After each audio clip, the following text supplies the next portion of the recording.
Hey guys, Tyler here. Star Trek Enterprise is the 5th live-action series and 6th series overall to be released in the Star Trek franchise. Created by veteran Trek producer Rick Berman and frequent Trek writer Brandon Braga, Enterprise is a prequel to the other shows and films set a century before the time of Kirk and Spock. It follows the crew of humanity's first Warp 5 ship, the NX-01 Enterprise, and depicts mankind's early voyages into the final frontier. Initially titled simply Enterprise until it was renamed in the 3rd season, the show premiered in 2001 on UPN and ran until 2005 when it was canceled by Paramount.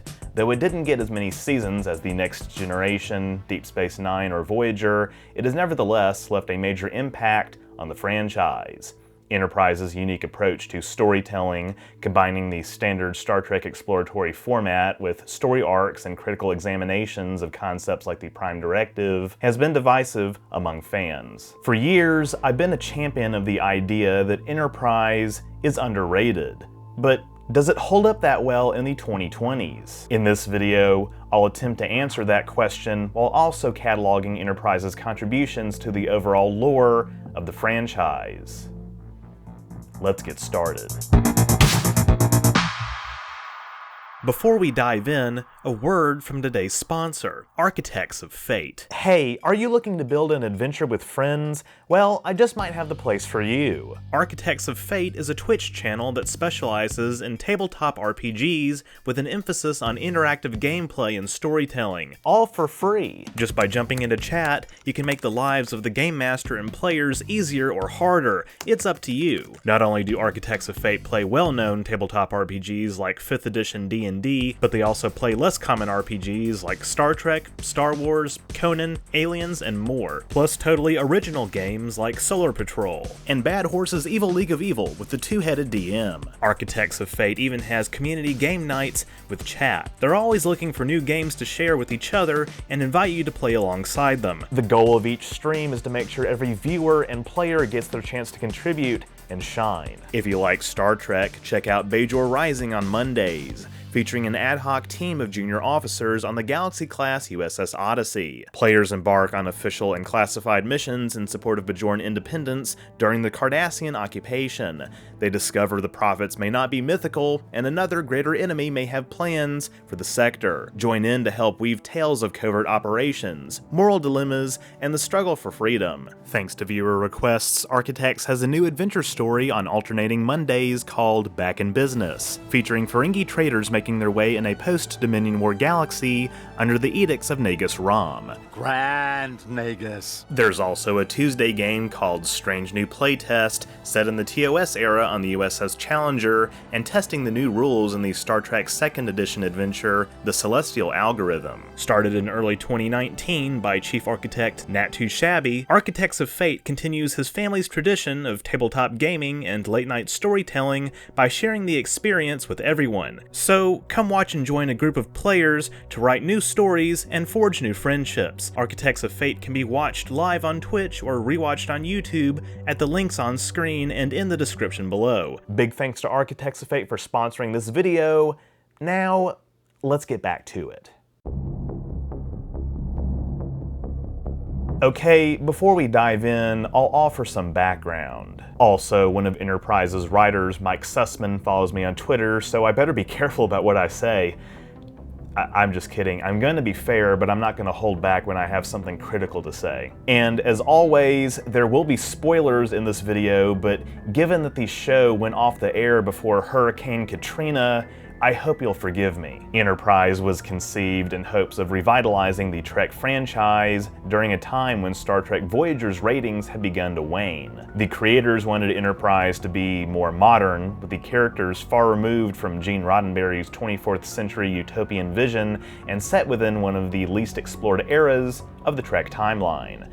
It would thus be set in the 22nd century, before the Federation existed and Earth was only starting to become a major player in interstellar politics. Nearly every set, prop, and costume was created from scratch and designed to evoke more of a feeling of familiarity. It's appropriate, then, that the Starfleet uniforms in Enterprise look more like proper NASA uniforms than the space pajamas of the other series.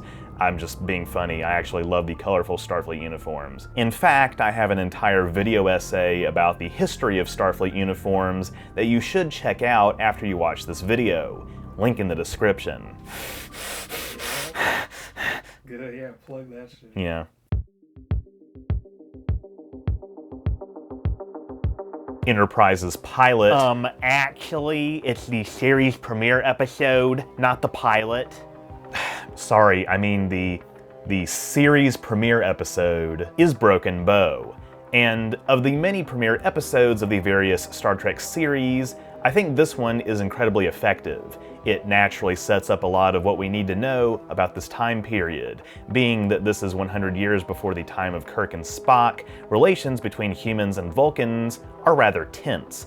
In fact, that's honestly an understatement. Many humans have a profound animosity towards the Vulcans, more so than Bones ever did in the original series towards Spock, particularly because of the belief that the Vulcans have held humanity back by refusing to share advances in warp technology. In the decades since First Contact, humanity has had to discover new propulsion breakthroughs on our own.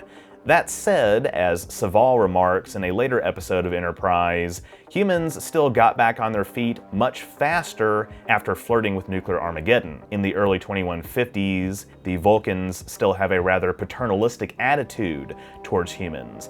They think we're advancing too fast for our own good and are too immature for the interstellar stage. These attitudes are reflected in later media inspired by Star Trek and other sci-fi like Mass Effect, in which the Citadel Council says the same thing about humans in that universe. Broken Bow also introduces a major arc that extends throughout every season of Enterprise, the temporal Cold War. In our first glimpse of this conflict, a Klingon courier named Klang is being pursued by two members of the Suliban species. The Suliban are a technologically unsophisticated race, but nevertheless, some members, part of the Suliban Cabal, have been granted genetic augmentations by a mysterious benefactor from the 28th century.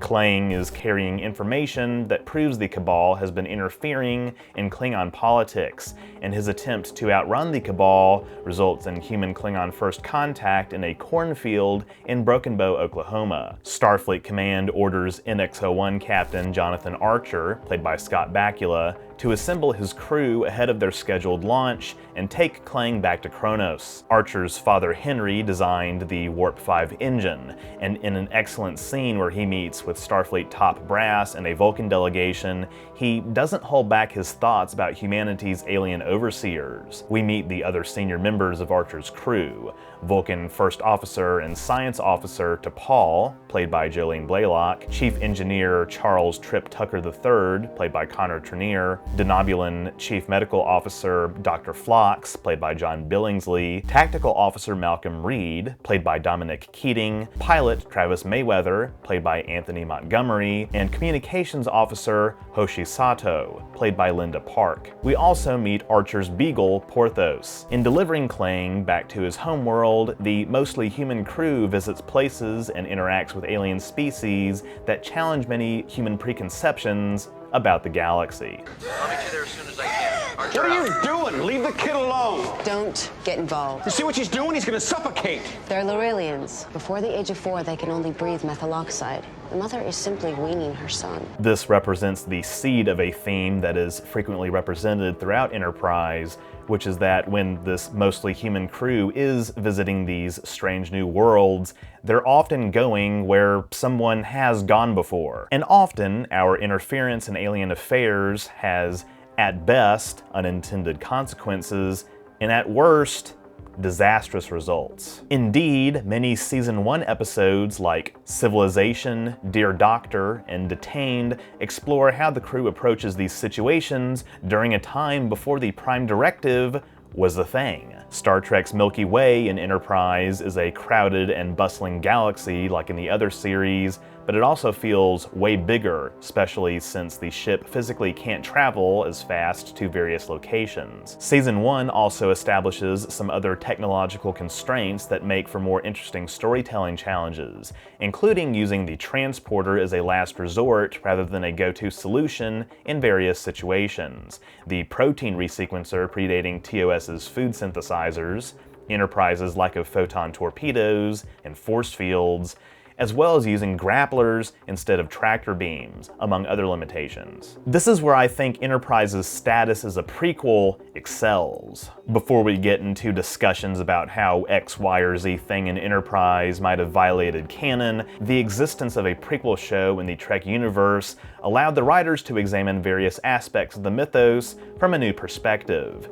A perspective that's closer to our present and thus the real world than any of the other shows that came before. It's appropriate then that Broken Bow ends on a rather positive note about leaving behind grudges, which is something that humans will have to do in order to become the more moral beings we are in the later series. It's also prescient of the role we'll play in brokering peace between other races in local space like the Vulcans, Tellarites, and Andorians when faced with even greater common threats.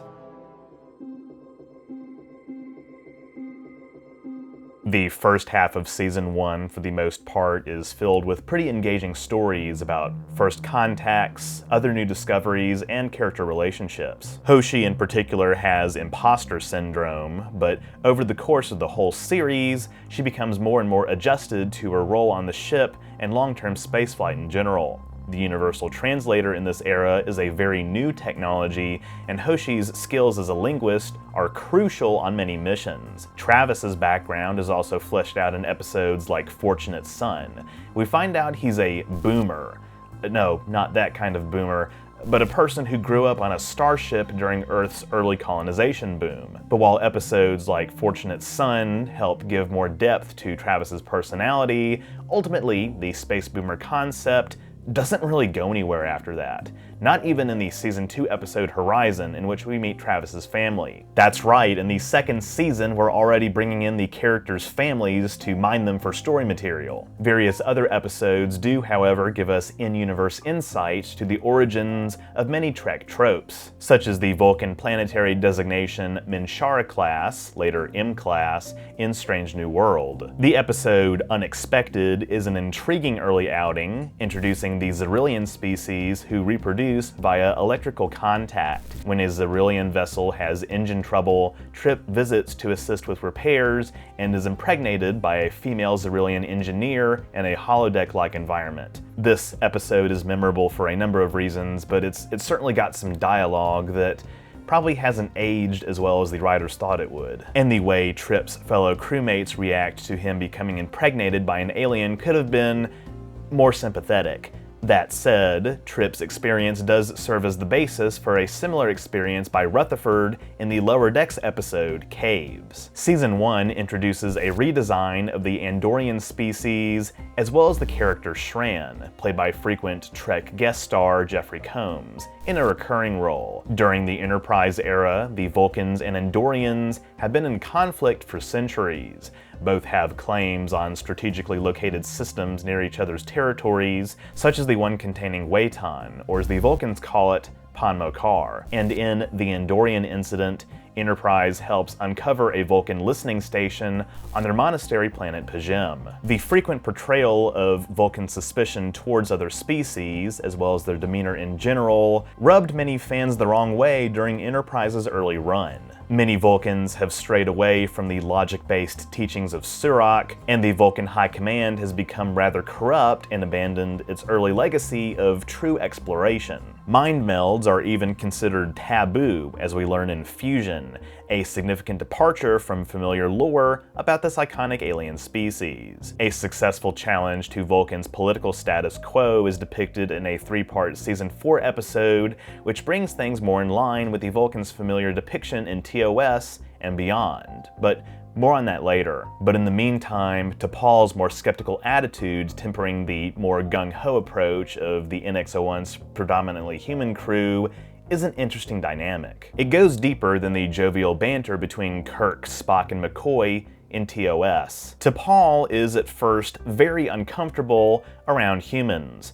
Her assignment on Enterprise as science officer was only supposed to last a few weeks, but she gradually develops not just a tolerance, but a loyalty to Archer and to her crewmates. That said, she's not a perfect Vulcan either. Throughout the series, T'Pol regularly has trouble regulating her emotions, and her surreptitious experimentation with drugs also proved controversial. But Jolene Blalock's performance sells the character in a way that has been almost unparalleled by any other Berman-era Trek, and it almost certainly served as a template for younger Spock's portrayal in Strange New Worlds and T'Lin's in Lower Decks. Enterprise's exploration of cross-cultural tenseness doesn't just extend to alien species, however. One of the things that caught me by surprise on rewatch is just how many explicit references there are to lingering rivalries between nations on Earth. Now, mind you, even at this time, Earth is already united under one government. The last holdouts joined United Earth by 2150, and humans are governed by both a president and a prime minister. But anyway, while human characters in previous Trek shows would obviously talk about where they grew up in a geographic sense, O'Brien in Ireland, Picard in France, Riker in Alaska, Kirk in Iowa, etc., Enterprise's humans, being closer to the 21st century, have a slightly stronger sense of national identity. One example of this is an exchange between Malcolm and Trip in the beloved Shuttle Pod 1, in which Malcolm remarks that if Zefram Cochrane had been from Europe instead of Montana, perhaps the Vulcans would have been more willing to share warp technology. In my opinion, this episode, in which Malcolm and Trip are stranded in a shuttle pod with limited oxygen, marks the end of the good episodes in Season 1, minus perhaps the season finale. Actually, maybe not good episodes, but strong and memorable ones. Sure. The last third of Enterprise Season 1 is mostly a string of one-note outings like Rogue Planet, Vox Sola, Desert Crossing, and Oasis, featuring Rene Auberjonois in a guest role that even he considered kind of a letdown. And this is symptomatic of another consistent problem with early Enterprise, which is that many of its episodes were just abject retreads of previous Trek episodes, mostly from TNG. The reason this happened is once again because of Rick Berman's desire to make the show feel more like TNG and Voyager. In fact, Berman even considered early on setting the entire first season of Enterprise entirely on Earth, but it was decided that this would be too far removed from the normal format of Star Trek. Meaning, not only were many storylines copied, but even some of the original premises could have happened in the other shows. In other words, Enterprise's uniqueness, in my opinion, is threatened in the second half of Season 1, and it takes a while for it to find its footing again. Early Enterprise also features a number of episodes that, for many fans, violate canon in a way that the other sequel shows tried carefully not to do. One of the worst offenders that's often mentioned is the episode Acquisition, in which the NX-01 crew has a run-in with the Ferengi over 200 years before our two species make official first contact. Now, mind you, to call this a canon violation is not totally accurate, because the Ferengi never reveal the name of their species to the NX-01 crew, but it still left a bad taste in many people's mouths. I actually don't think the episode itself is that bad, but given I'm not a big fan of the Ferengi themselves, it's not one of my favorites either. But I do appreciate a conversation Archer has with the character Krim, also played by Jeffrey Combs, about economics, a conversation indicative that, by this point, humans have embraced a more socialistic paradigm, an extension of Picard's remarks about money in First Contact. Season 1 also continues laying the foundation for the temporal Cold War arc throughout the show, introducing the character Daniels in Cold Front, a 31st century Federation temporal agent tasked with guiding Archer along a path that more closely resembles recorded history. You see, many of the things that are happening to Earth and the NX-01 crew, contact with the Suliban Cabal, encountering certain technologies like cloaking devices, and the destruction of the Paragon 2 colony in Shockwave are, quote-unquote, not supposed to be happening. Daniels also says this about the Earth-Xindi conflict in Season 3. And some fans have taken these statements to mean that Enterprise isn't canon or takes place in an alternate timeline. But as I've pointed out in previous videos, there's no real evidence that Daniel's future was ever the Prime Universe, so Enterprise's status as a true prequel to the other Trek shows has never seriously been questioned. Nevertheless, the timeline alterations that are unfolding in front of our eyes will have major implications for humanity's relationship with the rest of the galaxy.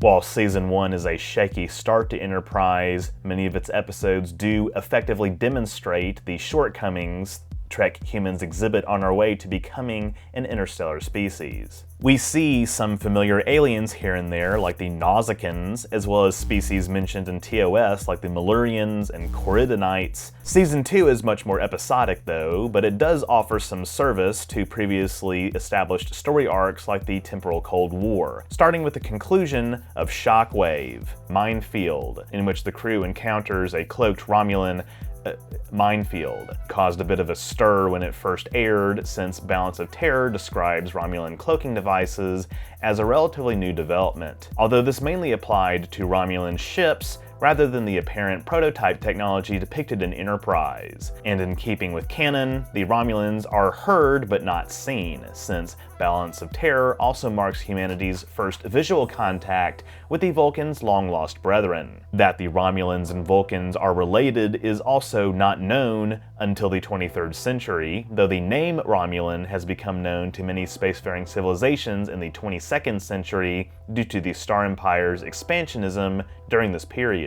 In Shockwave, Archer picked up a book from the future about the Romulan Empire, which Daniels made him put down so as to not contaminate the past. But these early encounters do lay the groundwork for humanity's eventual conflict with the Romulans towards the end of the series, in the lead up to the Earth-Romulan War from 2156 to 2161. While Season 2 being mostly episodic isn't in and of itself a bad thing, TOS is pretty episodic, unfortunately large stretches of this season come off as pretty dang boring to me. Enterprise, having lost some of its spark from the first half of Season 1, continues to be a problem, as does the phenomenon of characters like Hoshi and Travis having nothing to do but sit at their stations and go, "Aye, sir." At least Malcolm gets his Section 31 twist later on.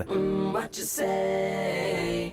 That it's all for the best. And Phlox is given significantly more depth than, say, Beverly Crusher. But in keeping with the triumvirate format of previous Trek shows, Enterprise really is mostly about Archer, T'Pol, and Trip. And again, I don't think that this is necessarily a bad thing either, but a lot of the other bridge crew do start to become relegated to almost being background characters. The second half of Season 2 contains stronger episodes than the first half, starting with Stigma, in which T'Pol is diagnosed with a neurological disease called Pinar syndrome as a result of her mind meld. The episode is an obvious allegory about AIDS, although it's worth noting that it's an episode of Star Trek that probably should have been made in the 1980s. In fact, there was a script for TNG called Blood and Fire by David Gerrold with a similar premise that was rejected by Paramount, contributing to Gerrold's decision to leave that show. Similarly, the episode Cogenitor depicts an allegorical example of alien discrimination, this time among the Vissian species. The Vissians are trigendered, and in addition to males and females, a third sex called cogenitors provide necessary enzymes during the reproductive process. But despite being intellectually as capable as men and women, cogenitors are not treated as people, referred to with the pronoun it, and denied educational opportunities. In a classic example of Enterprise-era humans interfering in ways that would later be prohibited under the Prime Directive, Trip teaches one cogenitor to read and advocates for their right to be treated equally. I remember years ago seeing a bunch of people on Reddit complaining that this episode was problematic, and it's definitely got some dialogue that you can tell it was written in the early 2000s. But just like the TNG episode The Outcast, I think it does its job well. Exploration of cultural nuances are also present in Judgment, part of an ongoing arc in Season 2 about the Klingons' attempts to extradite Archer for various alleged crimes against the Empire. We are told that in Klingon society, the warrior caste is simply the most powerful of the various classes across the Empire's social strata. Obviously, there are Klingon doctors, teachers, and scientists, among other professions. Time travel rears its head again in future tense, in which the crew encounters a time pod from the 31st century that attracts the interest of Atholians, indicating that species is at least tangentially involved in the temporal Cold War. And regeneration ties up something of a loose end involving the Borg in First Contact. We learn that at a commencement speech at Princeton, Zefram Cochrane told the story of what really happened during First Contact, including the Borg's interference in the counter-intervention of other humans from the future. We're told he later recanted the story, but Enterprise must step in when Borg drones are recovered from a crash site in the Arctic Circle and begin assimilating people. Just as with Acquisition in the first season, this is yet another example of Starfleet encountering a TNG-era species 2 centuries earlier than official First Contact, although it technically doesn't violate canon as we never hear "We are the Borg" in the episode. The drones are neutralized, but they send a subspace message to the Delta Quadrant that is expected to lead to contact with humanity in about 200 years. As per 7 of 9's explanation in the Voyager episode Relativity, all of this could retroactively be considered part of a closed time loop in Star Trek's Prime Timeline, a chicken or the egg paradox regarding the origins of Borg-human first contact.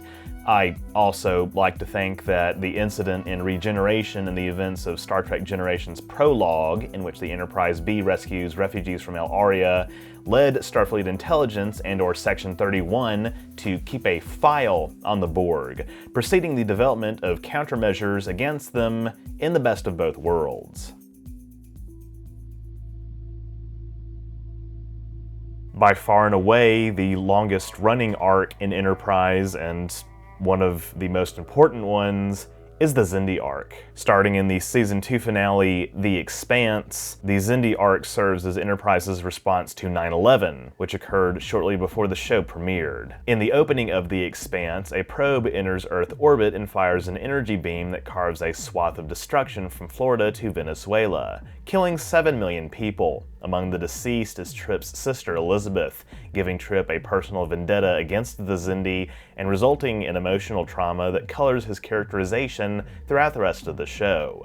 The probe itself, which self-destructs, is a prototype of a superweapon that's being developed in preparation for a final strike against humanity. As we learn in Season 3, the Xindi were manipulated by a transdimensional race called the Sphere Builders into believing humanity would destroy the Xindi in the future. In reality, an attempt by the Sphere Builders to invade the Milky Way was destined to be defeated by the Federation, and the Xindi would become members of the Federation. There are in fact 5 distinct Xindi species: primates, arboreals, reptilians, insectoids, and aquatics, as well as a 6th extinct species, avians. The Xindi are also native to a region of space called the Delphic Expanse, a 2,000 light-year long vertical stretch of the Milky Way's disk containing an array of spatial anomalies caused by the Sphere Network, which is slowly transforming normal space to become uninhabitable to beings from our dimension. Season 3 marks the Enterprise's voyage into this expanse to track down and destroy the weapon.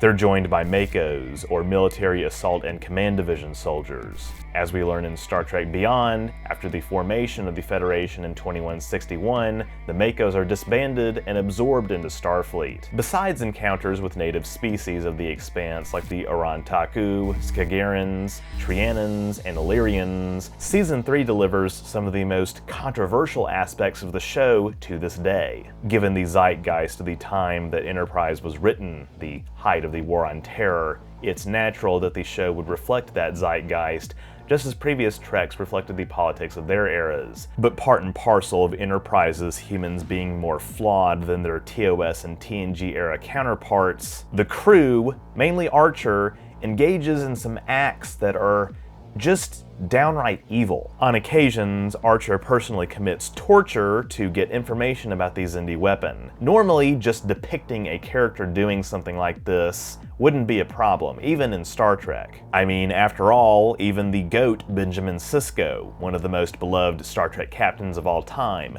commits war crimes during the Dominion War. And both Archer and Sisko are more moral individuals than anti-heroes like Walter White. Josie! Another compelling protagonist in one of the best TV shows ever made. You're goddamn right. But while the season does pay lip service to criticizing Archer's torture, I still come away with the conclusion that the show treats it as necessary given what's at stake, which is saving Earth from destruction. It's for this reason that I often jokingly refer to Enterprise Season 3 as George W. Bush Trek, since the Xindi arc comes uncomfortably close to, if not outright crossing the line into endorsing the whatever it takes attitude to get the terrorists. In real life, that attitude has had disastrous effects on the world stage, which is why the most uncharitable thing I could say about the Xindi arc is that it serves as imperialist propaganda. So yes, some of that stuff in the show does make me uncomfortable in a way that Sisko's war crimes in DS9 don't, since Sisko's obsession with the Maquis is diegetically, and apparently that's not a real word, but I'm making it one right now. It's treated as an obsession, and his underhanded dealings to get the Romulans to join the Alpha Quadrant Alliance against the Dominion, while morally questionable, are also partially facilitated by Garrick, whose amorality is more reflective of his being a Cardassian spy than a negative reflection on Trek humans. In my opinion, the reimagined Battlestar Galactica does a way better job of depicting the whole whatever it takes to survive mentality, which for Trek possibly should have been reserved more for Voyager, not Enterprise. But, get this, Season 3 is still pretty entertaining, although I will emphasize that these are real issues that I have with the show, but it's a product of its time. Another major development that comes out of the Xindi arc is Trip's relationship with T'Pol. While this storyline is more fleshed out in Season 4, the seeds of it are planted here. When Trip has trouble sleeping after his sister is killed, Phlox tricks him into engaging in Vulcan neuropressure sessions with T'Pol, a mental and physical relaxation technique, and this results in the two taking their relationship to the next level. The Xindi arc starts to ramp up in Azadi Prime, when Enterprise locates the superweapon on a planet orbiting a red giant in the Expanse. When Archer personally commits to an apparent suicide mission to destroy the weapon, Daniels pulls him into the future aboard the Enterprise J at the Battle of Procyon 5, where the Federation, in at least one possible future, is destined to defeat the Sphere Builders and drive them back to their transdimensional realm. Daniels tries to convince Archer that going on this mission is too risky, and later in Zero Hour shows Archer his pivotal role in the founding of the Federation. But Archer remains steadfast in his decision.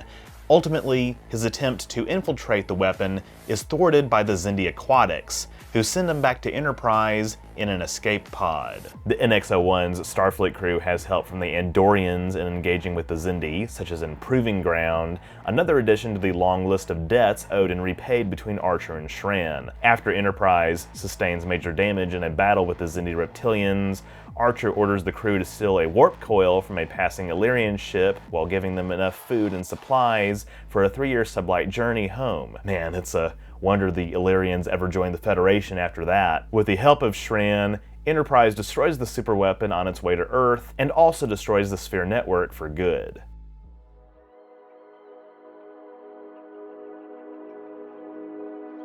While the Xindi arc is overall pretty well done despite my criticisms of it, Season 4 represents a major departure from the previous seasons in both good and bad ways. That's right, I'm going to offer some contrarian opinions because in my experience, Season 4 has been almost universally regarded as the best season of Enterprise, and I do agree with that, but damn, there's some missteps in there. After a two-part premiere that more or less wraps up the temporal Cold War arc, Stormfront, we see some of the domestic after effects of the Xindi attack, namely that there is a resurgence, oh god, not that word, resurgence. Namely that there is a resurgence in xenophobia on Earth towards alien species.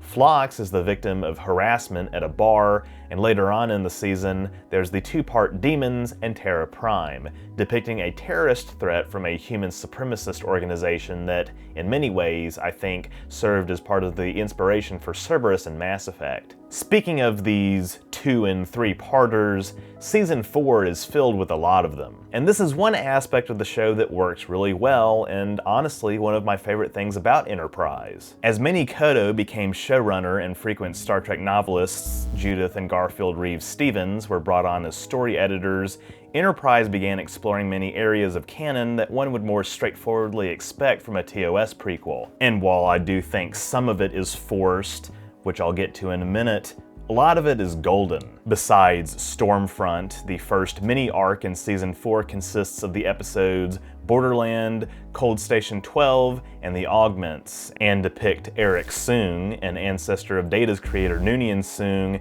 as he attempts to evade Earth's genetic engineering laws. While this arc is fun, I've never been the biggest fan of the augment concept in Star Trek, because I think it's a holdover from the mid-20th century obsession with supermen that is not as reflective of how eugenicist policies have been implemented in real history. My second favorite 3-parter in Season 4 consists of The Forge, Awakening, and Kirshara, in which Archer and T'Pol assist a group called the Cyrenites in overthrowing the Vulcan High Command. The Cyrenites are sort of religious zealots that claim to follow the true teachings of Sirach. I'm sure you can find some pretty obvious real-life parallels there. But one of the leaders of this movement is T'Pau, who was first featured in the TOS episode Amok Time. The Cyrenite arc serves as the first chronological proof of the existence of the Katra, the life essence of a Vulcan. And Archer carries the Katra of Sirach himself as he, T'Pol, and the Cyrenites seek the Kirshara, which contains Sirach's original writings. After the Kirshara is revealed to the world, it transforms Vulcan society. High Command is disbanded, and Sirach's true teachings start to emanate across the planet and transform Vulcan culture to resemble the more robustly logical one depicted throughout the rest of Star Trek. Vulcan also adopts a more hands-off policy towards Earth, and humanity feels it finally has the leverage to become the interstellar power broker it will need to be in order to eventually spearhead the creation of the United Federation of Planets. This power brokering is also present in what, in my opinion, constitutes the peak of Star Trek television writing in the 21st century. Babel 1, United, and the Enar. I could watch all 3 of these episodes on a loop all day and not lose interest, I think. Not only are we treated to more Shran and the Andorians, whose depiction as a warrior culture in Enterprise is made even more interesting here, but we're also introduced to a previously unknown subspecies of Andorians called the Enar, blind telepaths who live in the Ice Moon's northern wastes. One member of the Enar, Garib, has been kidnapped and forced by the Romulans to remotely pilot drone ships armed to the teeth with all kinds of weapons. The Enterprise crew, with the help of Garib's sister Jamel,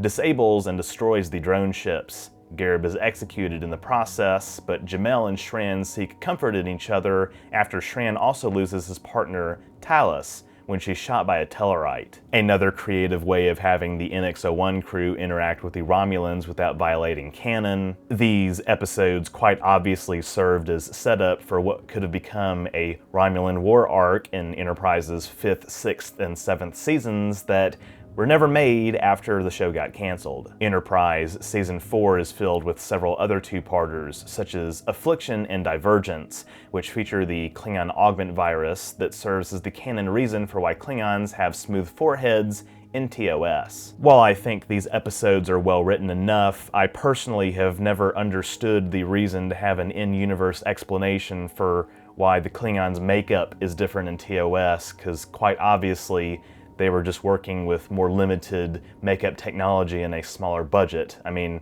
When the motion picture came out in the 1970s and the Klingons had forehead ridges, Gene Roddenberry basically said that that's what they were always supposed to look like. So I don't get it.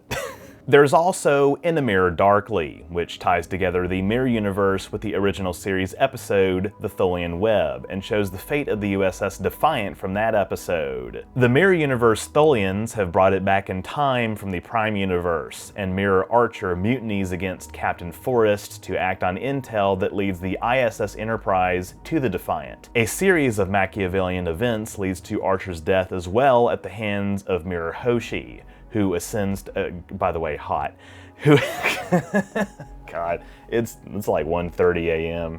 It's like, who ascends to the throne of Empress of the Terran Empire. The episode is filled with callbacks to previous Mirror episodes like the Agonizer booth, invented by Mirror Phlox, and it even shows alternate first contact between Vulcans and Terrans, which resulted in Zefram Cochrane shooting the landing party and Terrans boarding the Vulcan ship. The Tholians are also described as frequently venturing outside their core territory, which is the opposite of their behavior in the Prime Universe. In a Mirror Darkly is campy, but it does it in exactly the right way, because it's almost a parody of previous Mirror episodes. I didn't care for most of the Mirror episodes in DS9, and I think Discovery overstayed its welcome in the Mirror Universe, so In a Mirror Darkly kind of hits in the right spot. But before we get to the final two-parter of Season 4, I'll address some of the other standalone episodes. Daedalus represents a... Holy shit, it's Ghost Tyler! In the Season 4 episode Daedalus, inventor of the transporter Emily Erickson... Okay, that's enough. Thank you, Ghost Tyler.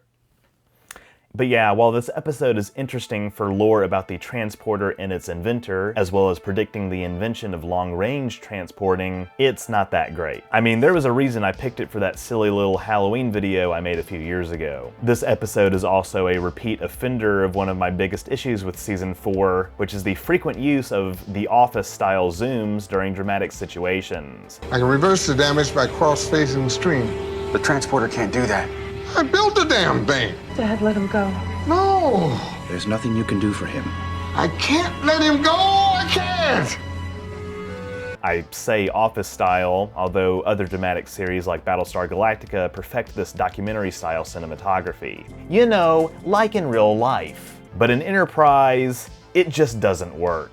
It should also be noted that, as some of you might have already noticed, Enterprise Season 4 was shot on digital instead of film, as a result of the show's budget getting slashed. This is another reason for the mini arcs, as it allowed the production to reuse sets, costumes, and actors across multiple episodes. See, budget constraints can force creativity. Anyway, some of these other standalones offer fun explorations of concepts that would later become present in TOS. Observer Effect features unofficial first contact between humans and Organians, and Bound famously marks a major turning point in the franchise's portrayal of the Orion species, namely that it confirms it is not the women who are the slaves, but the men. This subversion of the hot alien babe trope in science fiction is definitely done in a cheesy sort of way, with how the Orion women's pheromones cause the male crew members to become suggestible. But I'm glad this episode exists, as it helped lay the groundwork for the more serious fleshing out of Orions as a matriarchal culture in Lower Decks. After In a Mirror Darkly, we of course get Demons and Terra Prime, in which administrator of the Orpheus mining complex, John Frederick Paxton, played by Peter Weller, has doctors create a binary clone of T'Pol and Trip using DNA samples retrieved by a mole on the Enterprise. Paxton is the leader of Terra Prime and an admirer of Colonel Philip Green, a warlord who, after Earth's Third World War, instituted eugenicist policies that led to the execution of millions of people plagued with radiation sickness. Paxton hijacks the Verderon array on Mars, used to deflect asteroids, and threatens to direct one towards San Francisco, home of Starfleet headquarters, unless all aliens leave the Sol system by his deadline. At the risk of stating the obvious, this is yet further demonstration that not everyone in the 22nd century is happy with Starfleet's mission of exploration, Indeed, the character Gannett, a reporter, even wrote an opinion piece calling space exploration the last vestige of colonial impulse. Conversations like this are important to have when talking about Star Trek and other sci-fi, I think, especially in relation to how we start approaching our eventual ventures to the stars. Enterprise helps thwart Paxton's plan in time for the conference that creates the Coalition of Planets, a precursor to what will become the Federation. And though T'Pol and Trip's daughter dies from complications, Phlox discovers there is a flaw in the technique used to clone her, meaning there's no medical reason Vulcans and humans cannot interbreed. Demons and Terror Prime are definitely some of my favorite episodes in the series, and it's really too bad that they didn't make any more episodes of Enterprise after that. Okay, let's talk about the finale. Yeah, the actual series finale, These Are the Voyages, is one of the most hated episodes of Star Trek. Set during the TNG episode The Pegasus, in These Are the Voyages, Will Riker observes a holodeck simulation of Enterprise's last mission prior to the founding of the Federation. Besides the fact that Jonathan Frakes and Marina Sirtis clearly look 10 years older than they did in the Pegasus, the episode has been viewed by many as a complete slap in the face to the Enterprise cast and one of the most insulting hours of network television ever produced. While Berman and Braga conceived it as a gift to the fans and a celebration of the past 18 years of Star Trek from TNG up to that point, the cast and fans hated it, especially since it was the Enterprise crew's last outing. It should be pointed out, though, that given it's a holodeck program, there's some leeway in determining the canonicity of events in These Are the Voyages. Normally, I'd dismiss these kinds of claims, but the fact is, in Star Trek Picard, the NX-01 at the Fleet Museum bears a refit that was originally intended for Enterprise's 5th season, whereas the NX-01 in These Are the Voyages bears the ship's original appearance. Boom! Yeah, but seriously though, even though Enterprise didn't get any more seasons, even though it probably should have, Demons and Terra Prime do serve pretty well as a good spiritual series and season finale.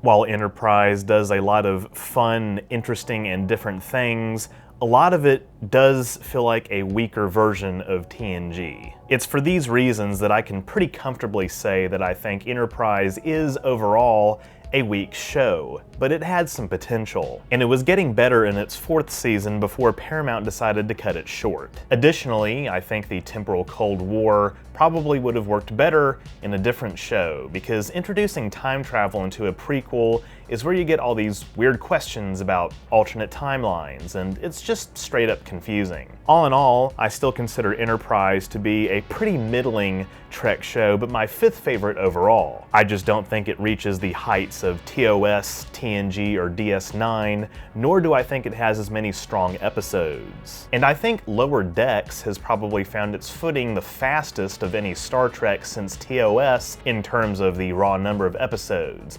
I know, a bold claim, but I stand by that as well. And while I've historically said that it is underrated, I do think it has many issues that fans have started to overlook over the past few years. I can see why some people think it's the beginning of the end of live-action Star Trek. That said, Season 4 might be fan-servicey, but again, had the show gone on longer, I think it could have eclipsed some of the other shows on my list.